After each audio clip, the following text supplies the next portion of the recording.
we're in the middle of this massive festival crowd and the noises are way too loud, lights are everywhere, and I'm still trying to figure out if this man is gay. And then we kiss. Well, no, that's just the name of the podcast. Julia and a guy sitting in a tree. Kissing. Hi, I'm Julia, and you're listening to And Then We Kissed, a podcast on the funny, the confusing, and the unforgettable stories behind my kiss list. So I'm here with Sophie. Hello. We're actually going to call her Dutch Sophie because a new voice, a new Sophie, and actually the first Sophie that I have not kissed. I feel so honored. Thank you. So we're calling her Dutch Sophie to make this entire Sophie, like multitude Sophie thing on the podcast a little less confusing. Yeah, and that is because I live in the Netherlands. Exactly. And I mean, remind me, if you live in the Netherlands, how did we meet? Well, we actually met at uni, like the first day of uni. And yeah, we're friends ever since. And then a few months later, I moved to the Netherlands. She left me. But I mean, we've been best friends like ever since, long distance friends. We travel together and we also just try to keep in touch that way. Yeah, so that's also why I don't know the details about your dating life as much. Yeah, as much as maybe others. But I will say that she does know like the bigger stories. Definitely heard of them, and you were actually there for today's story. And I mean, at the end of the day, you just know that I love your take on things, and I love to be here, you know. So that actually brings us to today's story. We're here to talk about number 98 of my kiss list. He was my first holiday fling, you know, the kind that feels so magical and intense, and I just felt so completely seen and just as quickly forgotten by him. And so, as always, we're not trying to make out anyone as the bad guy. There's no right or wrong when it comes to this. At the end of the day, we really only have my side of the story and the way I remember it. And that being said, it's also really important to remind you guys, details have been changed, just to protect the privacy of everyone involved, and we will also be using a nickname to refer to him. We named him ADHD Puppy Dog, right? Yeah, we did. Yeah, and why was that again? I think it makes the most sense to explain this when I provided some more context, so let's just like wait it out for a little bit. I will say maybe you'll guess in the meantime as to why that is, but still, let's just wait and see. So no spoilers. I do want to ask, what is your fun little drink of the day? Because I mean, no debrief is complete without a fun little drink. You are so right. Well, my fun little drink is actually a glass of water, but it's not regular water, it's fun water because it's in a martini glass. And I will say I'm drinking actually the exact same thing. Let's just actually cling to that. I'm scared to spill. Cheers, bitch. Cheers. To being reunited. Wow. That's the shakiest sip of my life. Oh, that's fine though. We didn't spill anything. That's the important part. No, yeah. So we're drinking water. That's our fun little drink. Who needs alcohol to be fun? I know. I mean, I'm team tap water all the time. I'm also just lazy like that. So also, I think like a good glass of tap water is the least overstimulating of them all. Yeah. Sometimes I want that carbonated drink. Sometimes I really do not want that stimulation within my body. When it's sounded too sexual, but you know what I mean. Yeah. like that 2 a.m. going to the kitchen, just chugging like a glass of tap water. It's so real. Or when you like get out of the club and you're dehydrated as fuck. And you're I mean, none of that applies at the moment. No. And we're still drinking tap water. Yeah. But it's because we're fun little girlies. Exactly. There you go. Time to get into the tea on ADHD Puppy Dog, don't you think? Yeah. Let's get into it. Okay, so going into this, I do want to preface saying, I mean, this was a holiday fling, right? And I've low-key always wanted to have one. I mean, I totally get it, right? Right. Like, yeah. I think like for me, what made a holiday fling so incredibly appealing was that it's short-term and intense, and I've always enjoyed, you know, connections like that. And in my head, I thought if there is like a definite end to the entire matter, it's gonna make saying goodbye a lot easier, and you're not gonna have to let it fizzle out or whatever. Yeah, it's like that kind of experience you only have in one place that you maybe don't go back to even afterwards, right? Exactly. So, and you know ahead of time also that it's going to be that like short-term thing. It has that definite end. Yeah, so Sophie and I were meeting in Barcelona to go to a festival, and for both of us this was kind of like a first time experience. So both of Yeah. us were feeling extremely excited. We were so hyped also just Yeah. to see the city, you know. So we Yeah. were really like, But we were Let's do also anticipating like being overwhelmed. I think we were both very apprehensive of the bigger crowds, for potentially being overstimulated. I was just a little anxious about how it would turn out. yeah. This experience actually happened on the first day of the festival. So this was the first time for both of us of seeing the festival grounds. It was so intense. It was like, so big. first day of the festival, and you know, this is like a big city, right? So you have so many people, and then at the festival it's so packed. Yeah. And then if you go to one of the big stages, of course, Yeah. you need to queue or make your way to the front, and it was just incredible. And then I think we kind of get there, we're taking cute pictures and we're eating food. We go to the stage, and the artist that was playing before Charlie XCX, she was on, and we noticed that you could barely hear the artist in the back of the crowd. And so we just made the split-second decision, you know what, we're just going to push into the crowd without having not even a sip of water on us. Yeah. It was Stupid, like, well, one might say. we want to see Charlie, so like we got to get in there, right? Is it Yeah. stupid? Or is it slow? It was definitely not useless. So, you know, it did pay off. I think we made this decision around 10:15 p.m. and Charlie was going to get on at 1:15 a.m. Sophie just kind of takes my hand and takes charge, and she just starts making her way through the crowd. And the crowd is already fairly tight, but we're like kind of wiggling through. And so I'm just following her. And so I kind of at one point look back and I see that this guy is following us. And my first impression, you know, I'm kind of looking at him and I'm like, okay, he has to be gay. Because first of all, he was wearing a quite eccentric outfit. A guy was holding onto his arm. A lot of people were there to see Charlie XCX and Troye Sivan. And both of those artists are known to be really popular amongst gay men. So the math was mathing.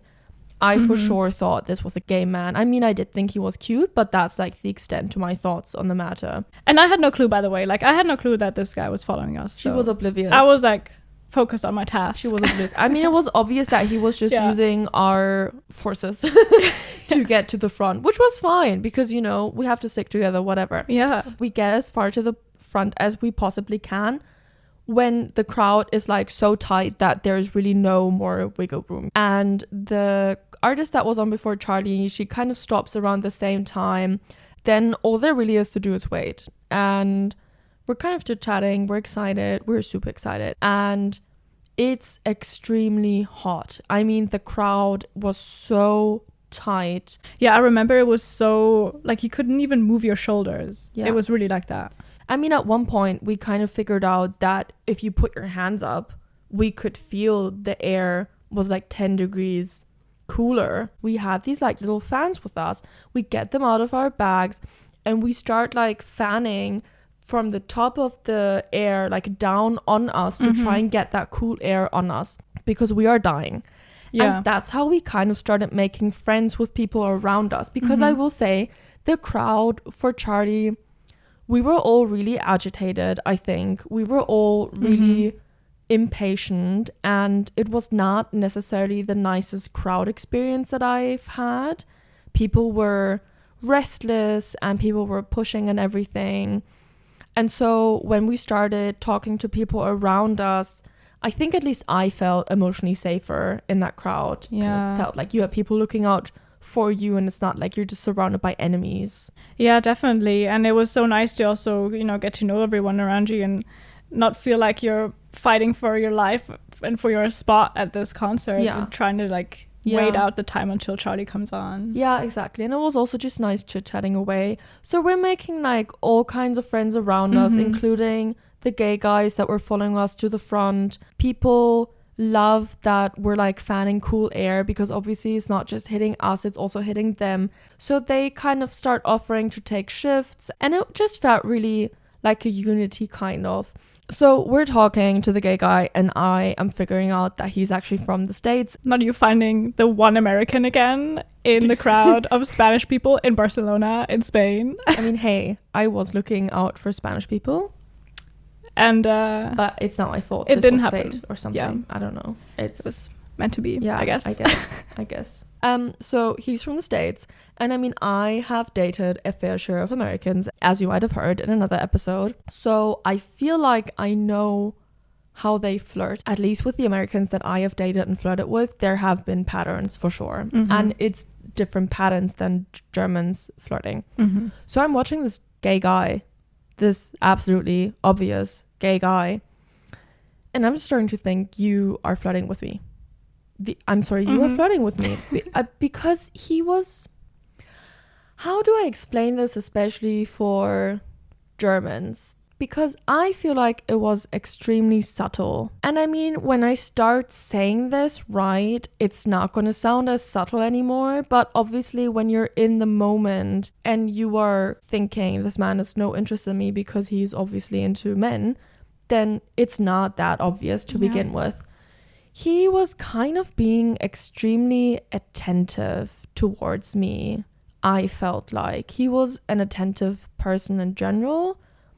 But I did feel like he was also focusing his attention on me rather than you. Definitely. That's what it felt like. He was talking to Sophie. That's not the thing. Yeah. But it felt like there was a different attentiveness towards me. I mean, also, like I said, all of the people surrounding us were fanning. We were taking shifts with a fan. The moment he got his hands on a fan, he would not stop. He was saying that his arm hurt. He was not stopping. No. It's like a little gentleman behavior. I'm not saying they are gentlemen. I'm just saying they act like gentlemen in that moment. Yeah. And I think that's an extremely American way of flirting. And he definitely like kept going, right? Like this wasn't just for 5 minutes or so. Like we definitely kind of tried to be like, hey, you know, I can take over. And then I remember taking over for like 2 minutes and he was like, no, you're good. And then he like took the fan for like another 10 minutes. And I'm like, okay, fine then. Go do your shift. I mean, I'm fine, you know. I'm okay. No, but he was he was especially like making sure that the air was also coming to you and that you felt like not super sweaty and claustrophobic in that. Yeah, because we were also, I mean, I was mostly talking to him and then Sophie was like talking to all of the other friends that we were making. And him and I were talking about how we are overwhelmed in this crowd, how it is a big, hot crowd. We are just so overstimulated and anxious and I don't know what. We were definitely saying that. And I mean, all of us were dehydrated as fuck as well because none of us had thought to bring water into that crowd. And so he was for sure trying to make sure that I was feeling fine. And he started creating so much intimacy so quickly where at some point I actually had to fix something on the boots that I was wearing. And so I was having difficulties trying to like actually keep that leg up and like do something with my boot where like if I wasn't in that tight of a crowd, I wouldn't have any difficulties, but I was definitely, I didn't want to fall on anyone or anything. And he just held my leg for me, just held it. Yeah. And he was making sure that I was stable. Yeah. He was definitely touching me a lot quicker and a lot more intimate than especially as Germans we are used to when you don't know people, but it was still very respectful. Yeah. So he was zoning in on me. And I'm just thinking, my fucking God, what is going on? Because are you gay? Are you bisexual? Am I completely stereotyping a man that just because he dresses well, I'm like, that defines his sexuality? Yeah. Because it clearly doesn't. It's like a whole mini like crisis in itself, you know. But then also within that conversation, it actually came to light that he was there with his friends, not his boyfriend. The man that was hanging onto his arm, where I was like, that has to be a lover, that has to be a boyfriend, not his boyfriend, that is a friend. And I was like, interesting development, interesting. But then again, maybe he's just being nice. Who the fuck knows? Yeah. At one point, Sophie's trying to get my attention and she's like, hey, we're trying to take a selfie, whatever. Gay guy? Is he gay guy? No one knows. He does not want to be in the picture, so he kind of like moves to the side. But while moving to the side, he's making sure that all of us kind of have enough space to breathe while we're taking the selfie, which was so nice. And then I could just sense while we were taking pictures that he was still so focused on me. He was like, it didn't feel creepy. No, it felt just like he was looking out for you. Yeah. And that he was making sure that you weren't going to feel bad or overwhelmed. Yeah. Yeah. It felt like a festival boyfriend. Yeah, honestly, I think you kept saying that also, you know, like Yeah. a festival boyfriend, like for that specific moment that really just takes care of you and makes sure you're okay. For real, it felt like such a festival boyfriend moment. Like, I've never been to a festival with one of my ex-boyfriends, but I would assume that they would have behaved in a similar manner. In that moment, I was also thinking, you know what, I almost don't care as much if I'm reading this correctly, because I am also just appreciating this for what it is in that moment. It was helping me. I felt a lot safer, a lot calmer because of it. And then suddenly there is a surge and everyone is like surging forward towards the stage and pushing even more. He uses that moment to press himself against me from behind. And he has his hands on my hips. And then at one point, he actually really quickly, he also grabbed my boobs. I put his hand away from my chest because I was like, my God, we're in a massive crowd. I've got one of my best friends standing next to me. And while I know a lot about you, I also in that moment didn't know how comfortable you felt with actually me just flirting with a guy, right? And I didn't feel like it was that you were kind of gone and just conversation, like having a conversation with him. I think it was just really like sweet of him that he took care of you so much, because we were all just basically trying to survive at this point, like dehydrated, and you're like trying not to panic because of the tight crowd. Yeah, and I'm really grateful that you also let me have that. So he's pressing himself against me. I will say, looking back, especially the boob grab, in that moment I was very surprised. I was also so ecstatic because the first thing that my brain was screaming was like, oh, so you're not gay. I knew it. I knew you were flirting with me. There is nothing I love more than winning this competition of, am I reading the signs correctly? It's also the sense of like knowing that you understood them correctly and that you didn't misread anything, or that now it's awkward because they only want to be friends or they have a partner, and you're like, well, what are we doing here? You know, like, where's the boundaries? So exactly. And so he's pressing himself against me. I'm putting his hands away from my chest and he's just having his hands on my hips. He's also still fanning us, and then Troye Sivan came on. And oh my God, here's the thing. I don't know how he wants to do this during the concert.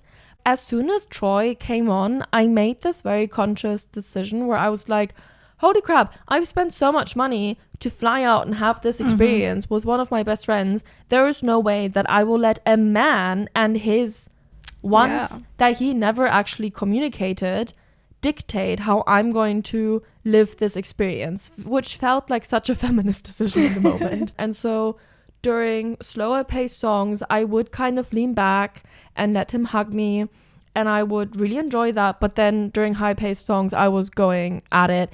I was screaming with her. I was singing with her. We were jumping. We were dancing. The amount of times I must have actually jumped on this poor man's feet because I could not keep my balance. He didn't say a word though. Atrocious. So.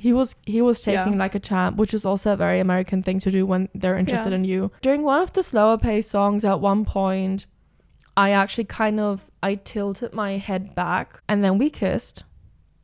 And it was a very short and sweet kiss. It also didn't necessarily feel like a first kiss. It just felt like one of many, you know?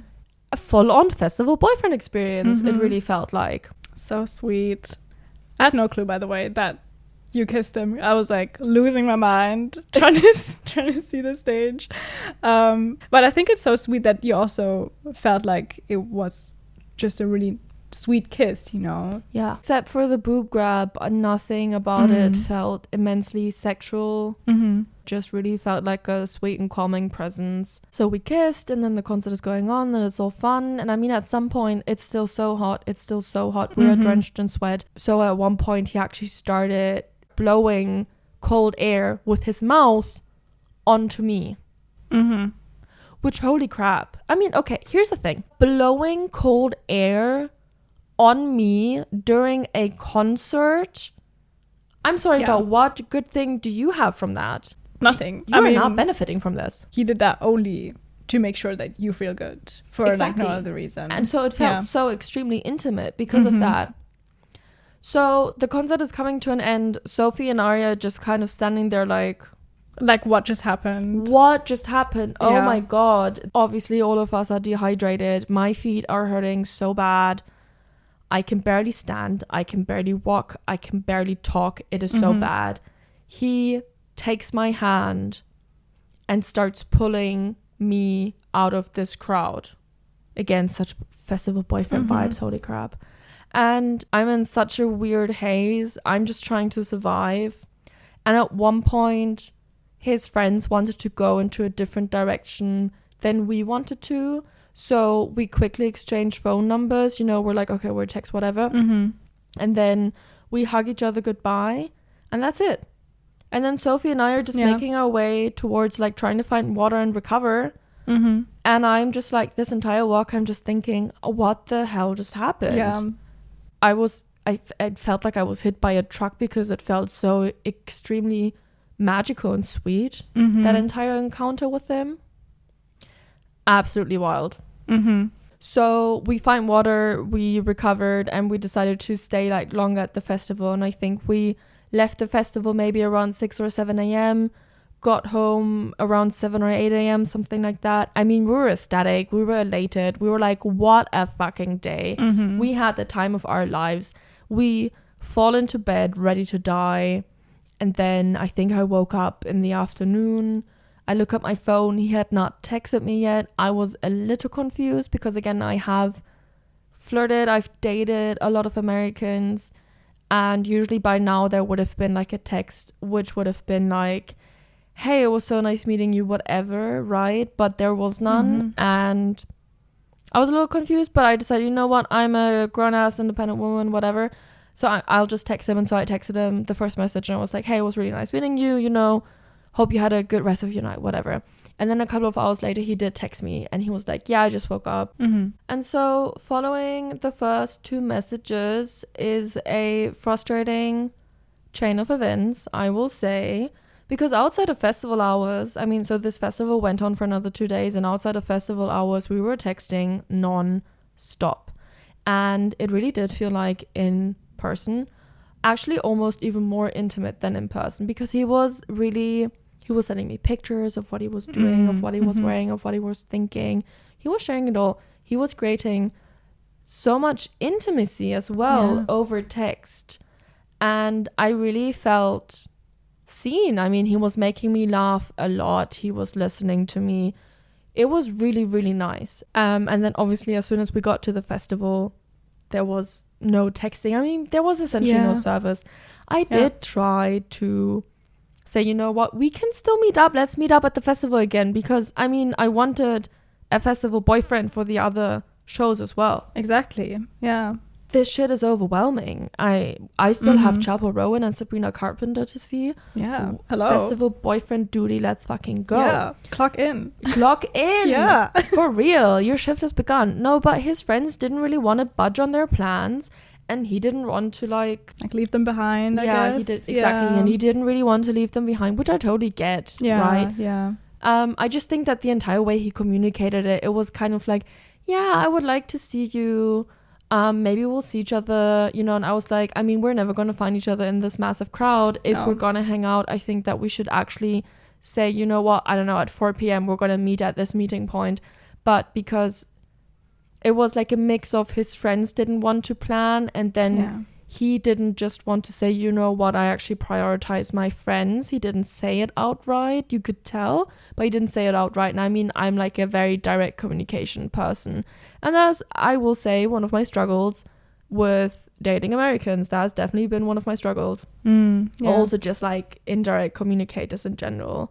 What then happened was that, I mean, at one point, I think it was the second day actually, I mean, some text from him came through, and at one point he had said that he is actually looking for me where I am. And so I don't know if you remember, but I also went to look for him for like a tiny bit. Nothing too big. I didn't go too far away from you. Yeah. But I was like, okay, you know, there's a stand close to where we're sitting. I'm going to go to the stand because I thought he might show up. But then I don't know if he never actually left his friends to come look for us, or maybe he just didn't find us. I'm not entirely sure about it.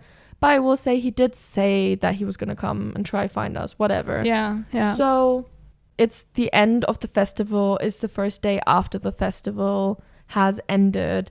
And we are exhausted. I am frustrated by his behavior.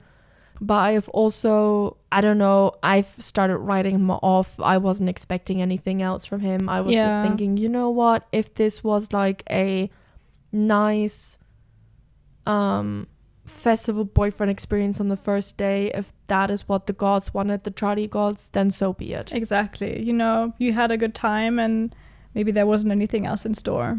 Yeah. Exactly. And I'm not going to like try and force something that's not meant to be forced. That's not the point of it as well. So Sophie and I actually, real quick, I actually think it's hilarious that I said I would call you Dutch Sophie and now I just kept calling you Sophie. I'm just Sophie again. I will say though, I think at this point it's obvious that you're a different Sophie, but still. Yeah. You're still Dutch Sophie, if in doubt. Sophie and I are completely exhausted and we made the decision to go to the beach in Barcelona. And it kind of turns out that he was at the same beach with his friends. I mean, we were still texting, right? When I say I had written him off, it wasn't like I had blocked him. I had said goodbye forever, whatever. No, I was just not necessarily expecting anything from him anymore. That's like what I'm trying to say.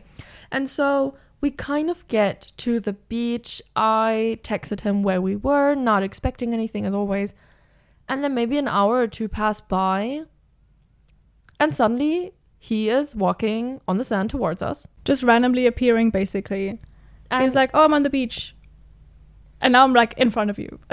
Actually, my job is just beach. But like... Literally. I don't know. And the way he was walking up to us as well, his body language was so fitting to him. And I don't even know how to describe it. It just really screamed ADHD puppy dog.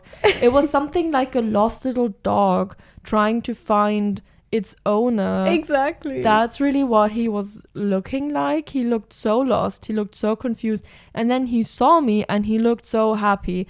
And I mean, it really was just the missing tail wagging at this point.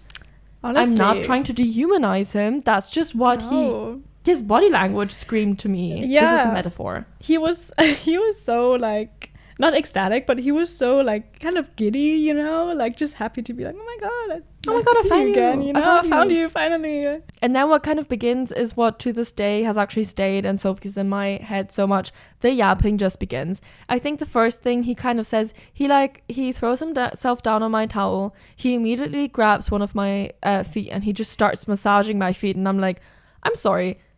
The last time I saw you was at like saying goodbye after the Charlie XCX concert. I did not think I would ever see this man again. No. And he just randomly appears. He starts massaging my feet and he's just like, yeah, I've been looking for you for an hour. And I mean, so hot and the sun is blaring, whatever. And I nearly like fainted and whatever. But I'm here now and I'm really happy. And we've been drinking so much at the beach and I really missed you. And I was so sad that I couldn't come see you. And then suddenly he's talking about his job. Next thing you know, he's talking about his friends.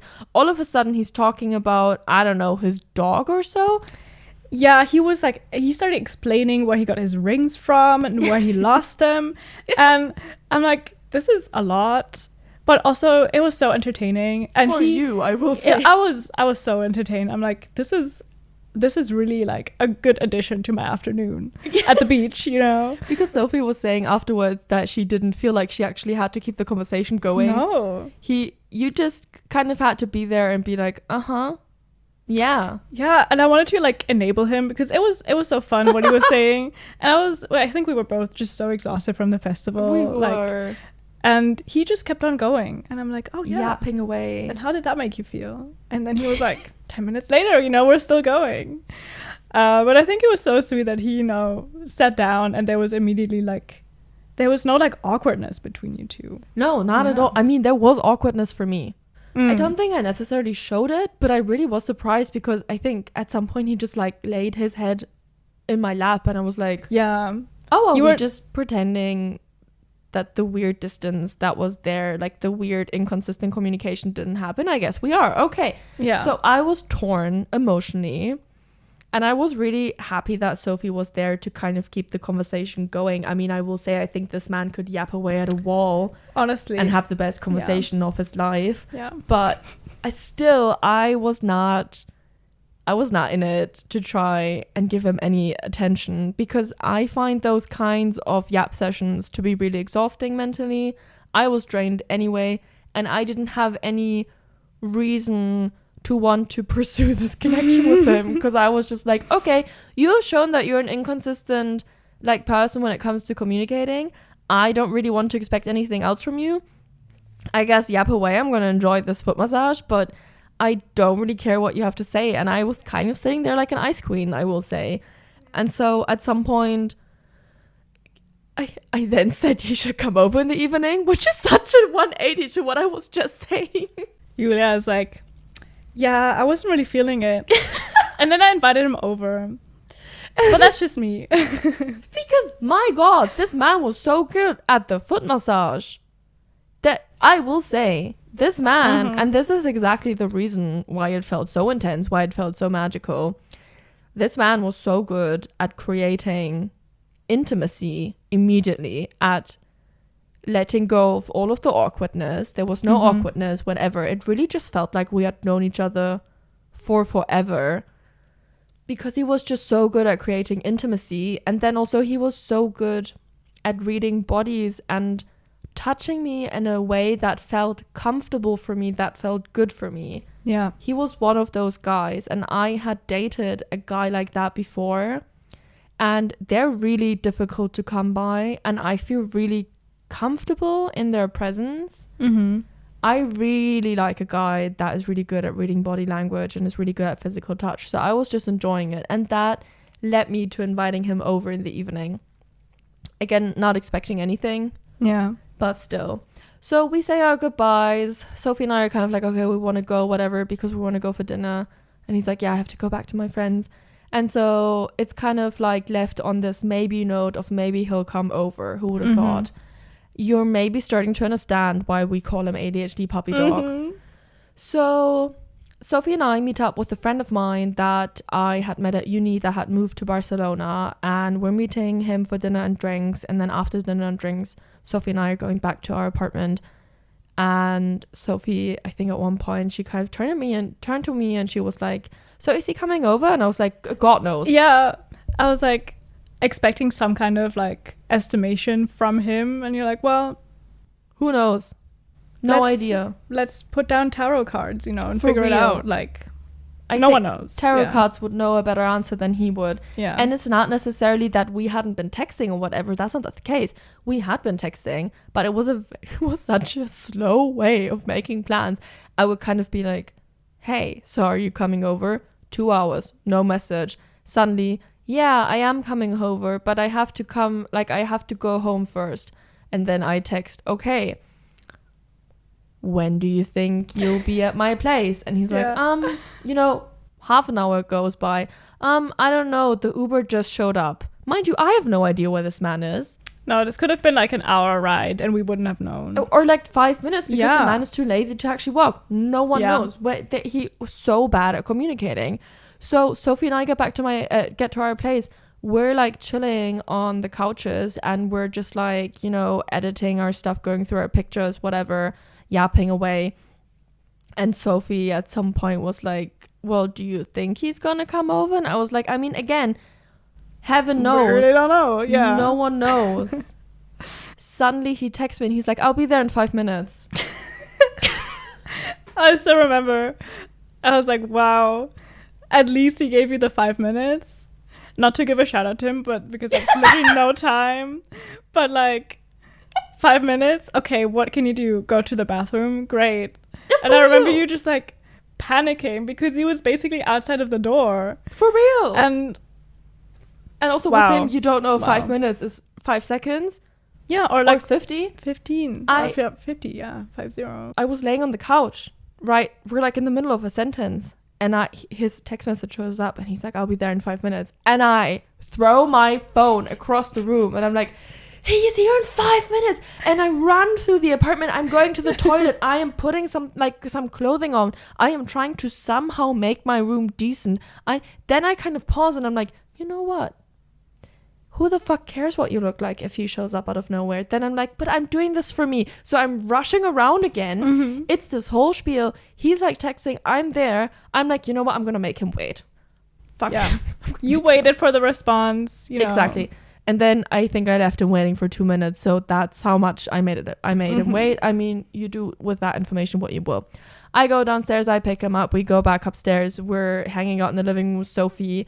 It's the same spiel as it was at the beach. He is yapping away, Sophie's entertaining it. Same vibes. I'm just there, you know, in my chill outfit, like. How did you feel about that? Yeah, and how did that make you feel? And then I'm just kind of like, you know, halfway zoning out while he's telling his story, and it was fun. And really, it doesn't even really have to be a question with him. You could have also just kind of said, oh, the rings are silver, and then he would have found a whole new topic. Literally, honestly, I admire that. Like, I respect that. To make up a story, like, out of thin air, no context. Like, I didn't give anything to this conversation. It was like, go girl, give us nothing, and he like carried. Really made something out of it. Yeah. He really did. So at one point, I'm annoyed by this kind of conversation, as I always am, and I'm just like, goodbye, Sophie. And I mean, no, Sophie said that she was gonna go to sleep. Mind you, for context purposes, I should say that Sophie and I from the get-go had said that we wanted separate rooms. Not because we anticipated that I would bring someone home. God, no one could have actually. No. I mean, honestly, even with the way that I had been behaving in this entire phase of mine, not even I had thought that would happen. Because I was so focused on actually being there with Sophie. But we had wanted separate rooms to sleep just because we wanted a bit of like more me time. More time to like calm down, whatever. So Sophie's going to sleep and I'm putting him into my room. I mean, you know, we're cuddling. We start making out. It gets more and more intense. At some point, he goes down. He goes back up. He tries to, you know, and then I stop him and I'm like, hold up. What about a condom? And he's like, oh, I didn't bring one. And before I even had a single moment to get frustrated, to get annoyed, because I thought this would happen, I didn't have any condoms on me. Why should I? It's not my job. Exactly. Before I even had a single moment to get frustrated by it, he just says, okay, then we'll just do other stuff. And he goes back down. So easily entertained. Great. Like, this is so efficient. And he is like focused on the task, which the task is again to like, not the task of course, but he again just wants to make you feel good, you know? Yeah. And not being like, oh, well, I didn't bring a condom. Well, what now? He's like, okay, good. That's fine. Yeah. Let me get back to my job. No, I that is exactly it. And he was also so just easily entertainable. There was entertained, I will say. There was never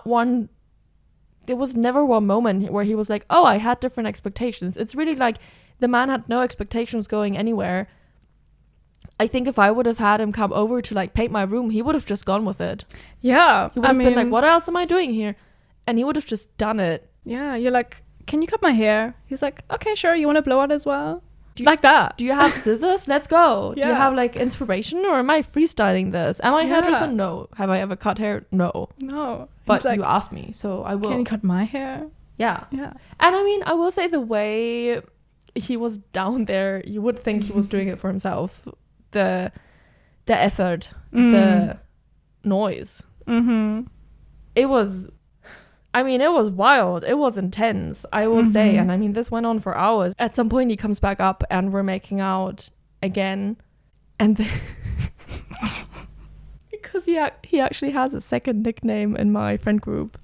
Oh. That I never told you about, and that stems from what's about to happen.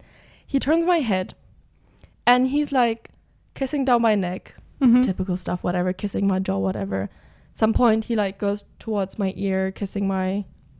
What's this? Like the lobe? Oh, the earlobe? The earlobe, yeah. All of a sudden, he's licking my ear. All of a sudden, he is licking the inside of my ear. Okay. I hadn't told you about that, had I? Don't remember correctly. Because I know that I forgot the next day. And I didn't remember until like weeks later when I was back in Germany telling my friends. And that's why we also like to call him the ear licker. Because okay, here's the thing. He did that once and I was like, okay, what the fuck? Because this wasn't like long enough or like a big moment enough for me to actually say something. For me to actually say, actually, I don't like this. I didn't know if he was doing this because he enjoyed it. I didn't know if he was doing it because he thought I enjoyed it, because maybe he had done stuff with other people that I enjoyed it. I'm not here to kink shame. I'm not trying to shame anyone into anything. I just felt really weird with it. But again, he did it so quickly, and then he did something else. And so I was just kind of like, okay, I'm going to let it slide, whatever. He did it again. He did it twice that night. I'm so confused what the thought process was. Like, again, also because this has not been done to me, and I don't do this to others. I don't because I'm like, experience it. No, because I also, like, I don't know how that could feel good, you know? It's like, oh, free ear exam, free ear cleaning. Okay, real talk. It felt so weird because obviously it's a space of your body where you had never been licked before. Yeah, and then that's also true. auditory ways. It's really weird because you can hear the tongue moving, you can hear the breath, right? But I will say, a tongue anywhere feels good. A tongue is wet and soft, right, and warm. That's true. Tongue feels good. So I would not want to experience it again. But I am surprised that it didn't feel as terrible as I would have imagined it to feel terrible. Yeah, that makes sense. I think maybe also the sound is just weird because, like, you're not used to. Yeah. That's kind of what it... Ooh, that would give me the ick. I'm so sorry. Like, I mean, I was definitely puzzled.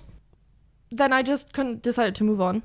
Yeah, so besides that, he was good. I mean, technique could have been improved on, you know, if we would have done maybe met up more regularly or whatever. But I think for a first time, technique was good. I think the attention for detail was there. And I mean, the enthusiasm was there for sure. And I think, when did he come around? Maybe midnight? And yeah, I think so. Yeah, around midnight. This went on until 6 a.m. That's know crazy. for a fact that Sophie and I wanted to get up early, and I remember texting her at 6 a.m. like, that's not working. No. And yeah, we went to bed at 6 a.m. after like hours of the most intense, passionate stuff in a while, what felt like. Also, mind you, the guy that I had sex with before I had sex with him was a short thing. It was a very different experience. So 6 hours had gone by. We are exhausted. We really can't stop making out. It's that kind of making out, and it's that kind of sex where no matter what happens, no matter how much you basically reach an ending or whatever, it's not ending. The passion is not stopping. You really cannot make out even for a second because you cannot stop. It is so intense. But at some point, we finally just like fall dead asleep. And then his alarm goes off at 8 a.m. because his friends had planned this entire like outing, and he had to be there early. He had to be at the apartment maybe at like 9 or something. So he had set his alarm for 8. We were making out again. Stuff was going on again. It was so much. And then, I mean, I was the one that I said, okay, you really need to go. You need to go meet your friends. So we're walking towards the door. We're making out. We're stopping, you know, ripping off each other's clothing, putting it up back on again because he has to go. And then it's time to say goodbye. And I'm like, well, you can still come by tonight because we weren't leaving until the next day. Yeah. That was going to be our last day. Yeah. So I said, you know, you can still come by tonight. And he was like, maybe. And I mean, again, I wasn't expecting anything. So at that point, I had just said, okay, whatever. And I was just going to say goodbye as if it was going to be the last time.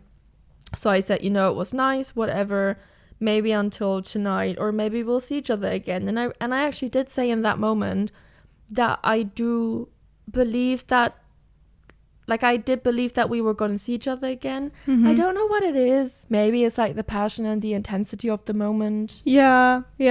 But it felt like, surely this won't be the last time. I don't know in how many years, but stuff like that has a habit of recurring. So yeah, so we said our goodbyes and I went back dead asleep. And for the rest of the day, we texted a bit back and forth. And it really, I think I still remember what he texted me.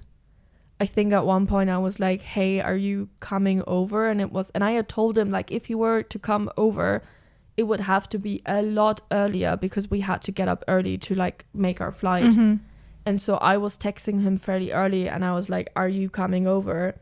And I think his response was like, oh my God, I'm so sorry. I'm stuck on a boat somewhere in the middle of water. And I again, no context. I don't think I can make it. What body of water? What boat? Like, what are you doing? Where are you? What country? Hello? Like, great. Thanks for clarifying, but hope you're safe on the boat. I hope you know where you're going and what you're doing. At least we know he will always be entertained. Yeah. So, yeah, Sophie and I then head home. I am absolutely exhausted. We're both so exhausted. We're saying our goodbyes. I head home to Germany. I'm telling, my roommate Sophie about it, the German Sophie about it. I will say at one point I was expecting some sort of text from him because really his last text to me before I left and then for a couple of days really was like, I am stuck on a boat and I won't be able to get to you. Maybe he was still stuck on that boat, Who knows? Has his phone found the bottom of the ocean? No one knows. But so he didn't text. And I felt really confused by it because I just thought, well, it's not like I was expecting anything out of it. I didn't want to pursue a relationship with him or anything. It's not that I wanted to pretend like it was still gonna go. It was rather that I wanted to keep some form of contact because I thought he could be there were sides of him that I thought were really fun and that I enjoyed. Yeah. And most importantly, even if he didn't want any contact, for me, what would have been the done thing is that he would have texted like, hey, it was so nice meeting you. I really enjoyed our time together. Maybe one day we'll see each other again. That like kind of polite way. Exactly. That kind of goodbye. Like closure, but keeping it open to like texting at some point, maybe again. Yeah. Also, you don't really have to say that you're open to texting. That's fine. Exactly. But just like some sort of closure, some sort of like, it was nice, and now we're ending it, whatever. Yeah. Communication, I would dare say. And he didn't do that. I knew that he was still in Spain having the time of his life. So I was giving him a couple of days until I knew that he will be back to the States. And that's when I texted him and I was like, hey, I would really like to text a little bit. Not like a massive thing. I'm not like a big texter myself. But I was thinking just like, maybe we can stay in contact. Maybe we don't. It's fine if you don't want to stay in contact. I'm fine with that as well.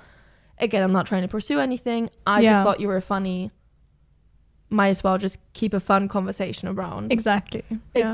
And then I was either expecting no answer or him kind of saying he's not interested, but then he did actually say no, he would like to text, but that I shouldn't expect him, like he's really bad at texting back very quickly. And I was like, that's actually really no problem because I feel like I'm so bad at that as well. And so I don't care about it as much. So we did text for a little.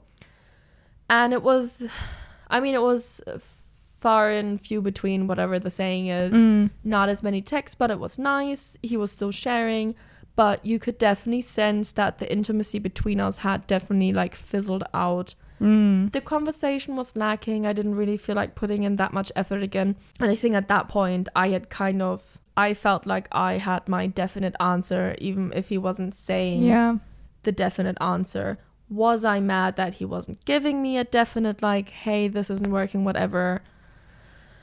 Slightly. Yeah. I'm a big fan of direct communication, but whatever, I had dealt with it. And then we don't text for maybe 2 weeks. And then he texts me out of nowhere. And he's like, hey, I just wanted to reach out and I wanted to say that I have actually rekindled with someone. And out of respect to her, I am actually gonna be blocking and like deleting numbers of a lot of girls from my past, and you are one of them. And I wanted to let you know ahead of time that I will be doing this because I feel like I want to invest into this relationship and I want to respect her and the relationship and whatever. And I wanted to let you know ahead of time that you don't think I just blocked you out of nowhere. My fucking God. Yeah.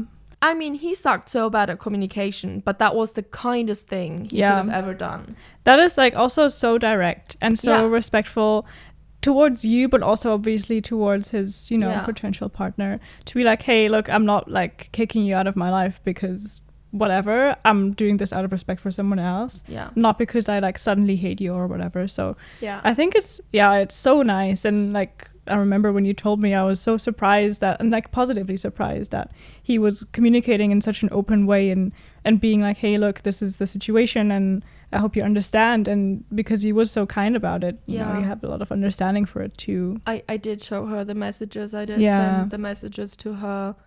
And honestly, for me, I think he could have really given me any reason, because I don't even think you need to give me a reason as to why you don't want any contact with me anymore. That's fine. That's fine. I'm not that big of a deal in your life. I'm not trying to pretend that I am. I just really want that like direct, I am ending this. I'm closing the door. Yeah. Please do not like expect anything from me, because at the end of the day, it really is that helping me form expectations, manage my expectations. Yeah. It really comes down to that. And I was so grateful for that, because out of the entire experience, seeing how he had communicated the weeks before, that was so surprisingly kind of him. It really was kind. I think people underestimate how kind a direct no can be. Yeah, no, I totally agree. And I think, it was so positively surprising for you to have finally this kind of closure and for him to, and for you to know like where he stands and where you stand. Because also I think at that point he didn't even necessarily owe me anything anymore, because the conversation had fizzled out. We hadn't texted in 2 weeks or whatever. He could have totally also just blocked me and let me just realize it on my own, but that would have been hurtful. Exactly. Yeah.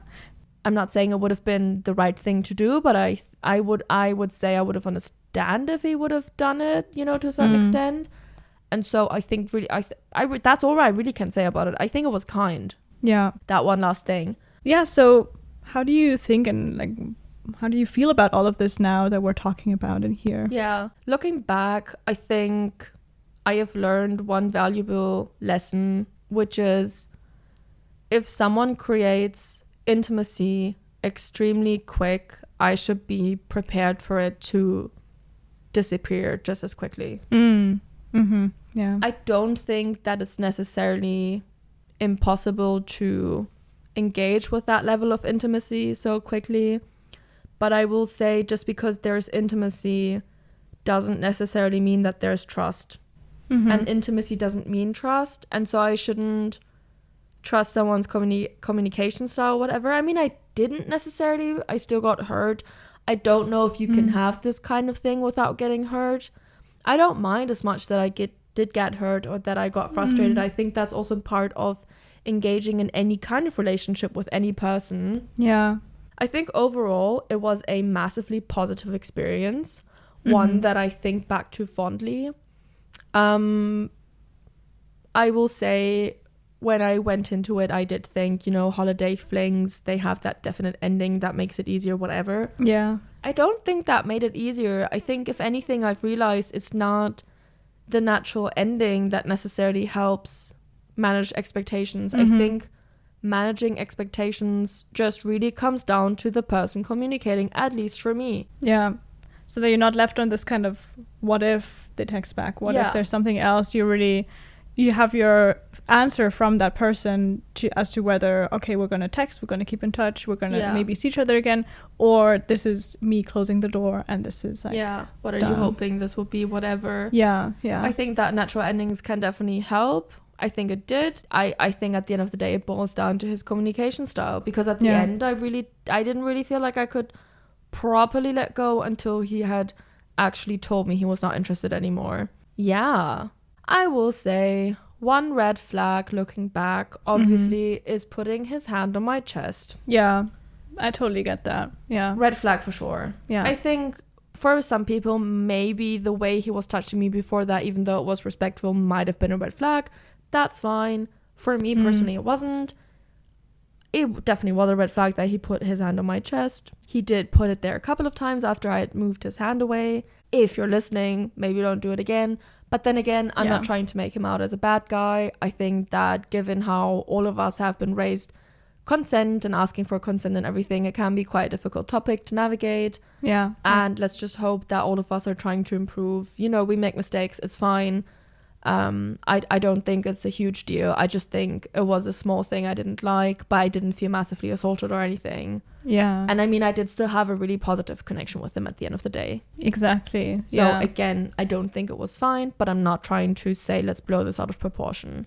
Yeah. But that's actually, do you see any red flags with him that maybe we had not discussed before, or do you see any red flags with me that I maybe have not discussed? Honestly, I don't think so. So, like, the way that it is in my memory is really like a good and fun time, you know, like you mentioned the red flag of like him like grabbing your chest without basically you consenting, which I also totally agree with. But apart from that, you know, and his kind of lack of communication skills, which he then made up for in the end, right, by really being so direct and open and respectful. I think he was just very like kind and gentle, and he had this very like positive energy. And also, he was like very polite, obviously. Like, for example, we were at the beach, you know, he was just yapping away, but not in the way of like trying to brag, trying to impress, or like bring other people down. He was just talking about like the most random things, as if he like had known us forever, basically. It was a very kind soul. Yeah, exactly. Which actually brings you to the point that I still need to explain his nickname. Oh yeah. We call him ADHD puppy. I mean, I think Earlicker describes itself, but we call him ADHD puppy dog because he seems like the kind of guy that whatever is right in front of him, he will hyper focus on. It's not even just that he will hyper focus on. And I've met a couple of guys like this, and that means that he can create a lot of intimacy, he can create a lot of intensity, whatever, because of that hyperfixation. But as soon as you are not in front of him, out of sight, out of mind, he kind of forgets about it, and you feel the way you feel so seen beforehand, you feel so forgotten just as quickly. And I'm not saying he has ADHD. He does not know if he has ADHD. We've actually talked to him about this, but he shows symptoms of it. Do with that what you will. And I think that's why we call him ADHD puppy dog, because he was extremely excited. He was always so happy to be there. He was so easily entertained. Really, just like a little puppy dog, right? But then also the ADHD was just like out of sight, out of mind. You know, it all seemed so fun and lighthearted, like exactly what I would imagine like a holiday fling or like festival boyfriend to be like, you know, just that like without kind of expectations, or there's no like bad energy. You're not like having to like conform to his preferences of doing whatever he wants to do at the festival. Is kind of like a very even playing field, and it was just like a really good energy, and it was like, from what I heard you explain, it was really fun. And he was also just like, you know, I was really entertained when he was like yapping away.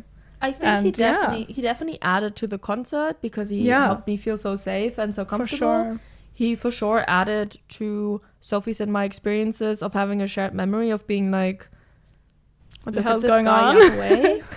And then I also think it was really an intense night with him, and at that moment in time I really needed that. Yeah. But just having this one, like this intimacy with just one person, also for a night, it can just be really fun, you know, and just like a really good experience, and also make you feel, maybe seen is the wrong word, but him having really like like his focus completely on you. It's also just such a wonderful feeling, right? I have one last question. Please, shoot away. ADHD puppy dog. Kiss, marry, kill. I would definitely not kill him. Like, no way for sure. He is too much of a kind soul. Yeah. I couldn't kill a puppy. No. I mean, who could? Hello. Who could? Who could kill a puppy? Yeah. Because he's trying. He's trying so hard. He was trying his best. He was just doing his best. Yeah. For real. Marry for sure as well not. Because, where is the consistency for marriage? I will say, but not just because I wouldn't marry or kill him. Kiss. I think I would kiss. Yeah. I don't know if I would ever do something with him ever again if I were to see him again. I don't know. I would let the fates decide, see how I feel like in that moment. I think it was a really good experience. I remember it quite fondly. And I think it was also a really nice holiday fling to get started with it. That being said, I'm going on holiday next week. Fingers crossed I'll experience my second holiday fling. Stay tuned. Yeah, so that is my take on number 98. Thank you so much for being here.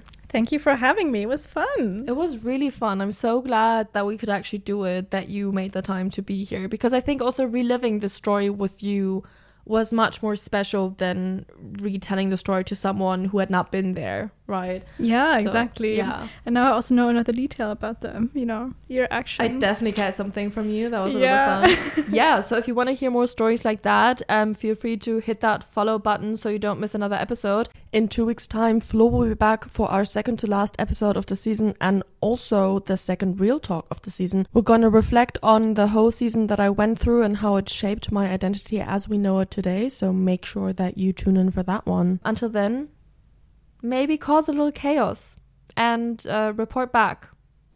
Bye! Bye!